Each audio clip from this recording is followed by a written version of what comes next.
Hey, Chris Liepe here with the Recording Revolution, and I've got special guests Barrett Jones, Foo Fighter and Nirvana producer, and singer, songwriter, artist, fellow YouTuber, Blake McLain, and we are talking about what makes a great mix.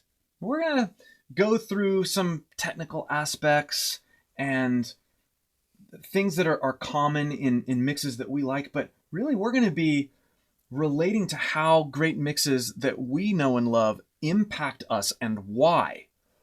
From that will come things that we do on a decision-based, mixing, producing-based level. It's always best to start with your inspirations. Mm-hmm. If you want to go deeper with your recording journey, click the link below and join the free recording course linked there. All right. What makes a great mix? Let's start with you, Blake.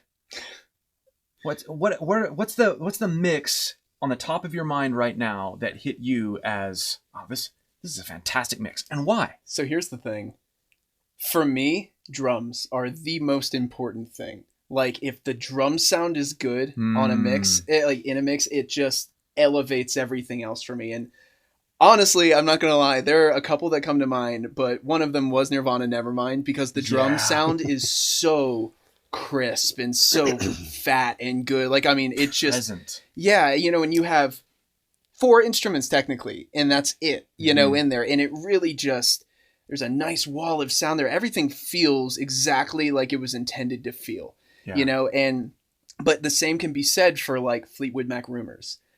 I love that drum sound too. And I mean, I love the way the guitar sounds on, and everything just sits perfectly where it should, and it's just, some of those are incredible. I also love a lot of the Chris Lord-Alge stuff, like his stuff is great. Mm-hmm. So what you're talking about, drums is a foundational, it's a pillar of a great mix. And if the drum mix isn't right, if those aren't sitting right, you can't really build anything else around it. If you think about it, really, aside from the vocal, the centerpiece of any recording is the snare.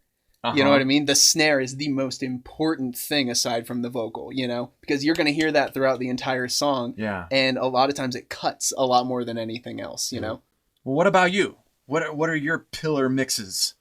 Well, both those are great examples. I would add in Houses of the Holy, which to me is the best drum sounds ever. Yeah. Yeah.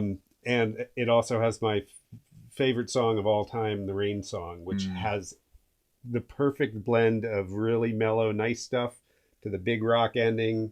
Just, it's a perfect build. That song is just about perfect. Yeah. And then Dark Side of the Moon is another amazing sounding record. Yeah. And then Wildflowers by Tom Petty, which I know that I was not the only, when I did live sound and worked in, every time I tuned a PA system, that would be the record I would go to. It's one of my favorite Interesting. albums of all time. I love that album doesn't have as much of an upfront drum presence as any of the albums mentioned so far. I wouldn't say that because, I mean, what was the hit? You Don't Know How I Feel. Oh yeah. That's all drums. Okay. Right there. Yeah. And that's the song I would use to tune a PA system with. Yeah. And I'm not the only one who does that. I know lots of soundmen that use that particular song because it's got a perfect balance of the low, big kick snare thing and then really high jangly stuff. Yeah. So it's a really good song to tune a PA with. Yeah. But that whole record just sounds amazing. It's funny, when I was looking to buy a new turntable, I went to this guy just outside of town, and he has like $250,000 speakers in his basement showroom. It's in his house, and we're sitting down, and I'm trying to decide on how much am I going to spend on this new turntable? I don't know if I'm not going to be listening through these kind of speakers, but we put on that album. That was the album. Even I mean, it's a great album to showcase any aspect of gear. Yeah, that's pretty awesome. Well, interesting that you mentioned Pink Floyd. One of my favorite mixes, and one of my favorite albums, Black Parade. by My Chemical Romance. Perfect. And I mean, the drum sounds are incredible. Yeah. The sonic, and it's built on the foundations of the drums for sure, but the sonic pleasure that you get from listening to that album is just, it's an experience every single time. It's on a whole nother level. Yeah, it really is. And I'm not quite sure why. And I have a couple albums that are like that for me, but that is definitely one of the top. Every time you put it on, you feel something new, you feel something different, and it's a very dense mix. I mean, it's very influenced by the Wall and the Dark Side of the Moon, you know, sorts of Queen. Yeah, sure, it's absolutely Queen. And so it's a very dense and busy, but that the busyness and of the arranging and the production doesn't take away from that sonic like thump and mourning that you get from listening to it. I just love that mix. And I think a big part of this leads me into what I think is you need good foundations, right? You need the drums. The rhythm section needs to be the foundation of your mix. The other foundation of what makes a great mix is the performances. Yeah. You know, if your performances aren't there, if you're trying to mix a song where either you haven't been a part of the making of the performances or these performances were not done up to the level that the song needs, because it's all about the song, right? If these performances are not where they need to be, the mix is not going to be what it needs to be. You said it really well earlier. What did you say? You can make a you can take a bad song and mix it well and make it into a good song, or you could take a great song, mix it badly, and it's not going to do as well. Does that kind of make sense? That's about what I said. Yeah. Yeah, and oh, go ahead. Well, I was just going to say maybe we should talk about what a bad mix is, and that would be frequencies that shouldn't be there that dominate. Say like you have a vocal that has too much S's and sibilants in it, and that just like takes over the entire sound whenever an S comes out, or so you haven't tamed the annoyances, and so you can't appreciate what is actually good in the mix. Right. Or like the low end is muddy, so you just don't know what's going on down there at all. All it is just this big wash of mud. Uh-huh. So there's no clarity in the low end. So you're not giving each aspect its space, right? You're not getting the lows out of the guitar, or you're not EQ carving so that to provide areas for the vocals within the guitars or whatever. Right. Those would be bad mixing decisions. And those things are more prevalent, those decisions that you can make when you have good performances. Mm-hmm. Actually, coming back to Nevermind, I actually hung out with them for a week in the studio when they were making that. Oh, did you? Tell us about that. Yeah, I want to hear. So you went to Sound City and did it? Yeah. That's cool. I stayed with them in LA for a week, and they the drums were done by that point, but they were, Kurt was doing some vocals and guitars here and there. I just remember just being so blown away by how good the recording sounded. Yeah. Like it just, especially the drums, they just sounded amazing. Yeah. And I've been around Dave enough to know that he's an amazing drummer. Which it is the performance, like you said, right. If the performance is there.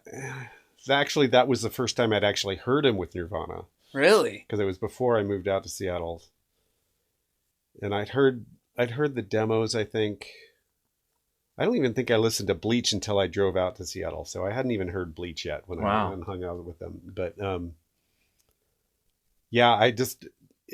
Nirvana's with Dave was like Dave totally simplified. Yeah. Because he had come from Scream, which was a hardcore band where he was just a maniac and just going all over the place really fast and lots of fills and lots of craziness. And with Nirvana, he was just totally simple. Well, you know what's really cool about that too? Sorry, I didn't mean to cut you off. No, go for it. You know what's really cool about that too? I feel like it's almost what we were talking about earlier. And this does dive into something else just a tad, but simplicity, whenever you start out with simplicity, you end up with subtlety, and you end up with a better subtlety. Yeah. You know what I mean? That really just gives character to whatever you're playing or whatever you're singing or whatever you're doing, Well, it's what you said actually feeds exactly into what I was going to say was a third huge thing about what makes a great mix, and that is embracing simplicity. Yes. And space. And space. Real music lies within the space between the notes. You think about Get Back, the Get Back documentary, Right. and Paul, was it Paul that was talking about this in there? It was one of them, where hey, let's make this as simple as it can possibly be I right think now. it was George that Was it said George? that. Okay, yeah. And we'll add in the complexities We'll later. add in the complexities later, right? Yeah. Yeah. And I think that helps you. You're talking about the foundations of great drum sound and giving everything its spaces. But if you start too complex in the writing and arranging process, you don't know how to assign priorities to different aspects of your arrangement, and therefore the mix will suffer. Yeah, absolutely. And then your song goes from potentially incredible to, it's all right, Yeah. I think so many people who are mixing songs, they get into the weeds when it comes to, what plugins or what EQ tricks can I use here, or what, after the fact, fixing this in post, fixing yada, yada, yada. And they miss the point of some of the things that we're talking about, which a lot of what we've touched on doesn't actually happen in the mixing stage as much as it happens in the tracking stage. That's what I was just about to say, is like everything we're talking about right now is all before mixing becomes involved. So what makes a great mix is Tracking. a great song, is great performances. And then there's this aspect that once you have these things in the proper priorities, that the mix isn't as big of a deal as we might think that it is. The mix should just fall into place almost. Essentially, but there's still a lot of balancing and carving of frequencies. Sure. Yeah, absolutely. Because you're getting rid of the things that distract from what would otherwise be a good mix, like you were saying earlier, like the S's or the... Yeah. Well, and you're trying to make... Like, it's almost exactly the opposite of mixing a live thing where everything's, like, going out amplified really big. You're actually, like, trying to make all that big sound into this small thing that's going to come out these little speakers, fair. And you want to make it sound as huge as that. Here, check out this mix I just did. Yeah. You throw a mono phone next to someone. I can't stand that. But no, you're right. No, exactly. But if it sounds good on that phone, that's what makes a good mix. I can listen to it on my phone. Oh, man. A great mix sounds good wherever you play it. I do have, on that, there was something that I did a reaction on my channel to Billie Eilish's new album, Happier Than Ever. Okay. And I got a lot of pushback because it bothered me that her vocal was extremely far forward and really dry, and all the music was pushed really, really, really far back. Okay. And I was trying to figure out why it sounded that way. Like, it just didn't make much sense to me. I was like, just bring it forward a little bit. You know what I mean? Like, let it sit. And everybody said that they had mixed it specifically for two reasons. One, only for headphones. And two, they also mixed like a couple of the songs. I could be completely wrong, so don't quote me on this. They mixed a couple of the songs like on the speakers in one of the cars. It was something that it was like a deal with a car company or something like that. I don't know which one it was at this moment, but it was something like that. And my big argument was it's supposed to sound good on everything. Yeah. And like, I don't know why they took it down that route, Well, because everybody's listening on earbuds now. Yeah. I mean, that's a big part of it. Earbuds and laptop speakers or whatever. But your point of it should sound good everywhere is huge, which is another one that with the home recording revolution, let's mix it in my studio on my monitors and then let's put it on my phone and take it out to my car and listen. I mean, people have been doing that forever. Yeah. But how many times do we only mix for our primary listening environment? Yeah. It's dangerous. Yeah. It feels, I don't know, that scares me. Because your primary listening environment is not going to be, which is why that Billie Eilish thing upset you, because your primary listening environment is not going to be... Nobody who's doing mixing for a profession is mixing for one environment. Right. Yeah. Right. And I feel like you shouldn't. I mean, like, what if I decide I want to go, and I want to listen to this in my car, which is completely different, as opposed to the other one. And it's just, I'm not getting the same feeling out of any of it. Yeah. You know? Well, one of the things I'll do, I don't have multiple monitor speakers, different types, but I will get as close as I can right here on my tuned speakers, and then I'll throw on the headphones that I'm used to, and then I'll throw on reference tracks. I have a Spotify playlist that has reference tracks. Cool. And then I'll listen in the cheap Apple earbuds. I'll listen on here. I'll listen on there. I'll go out to, one of my cars and do the same thing. But I'm always doing a reference mix or a few songs first to reacquaint my ears with how that environment sounds. Yeah. That's a good piece of advice, I think. Thanks so much for joining us for this discussion. Again, if you'd like to go deeper with your recording chops, click the link below and join the free recording course. We'll see you for more.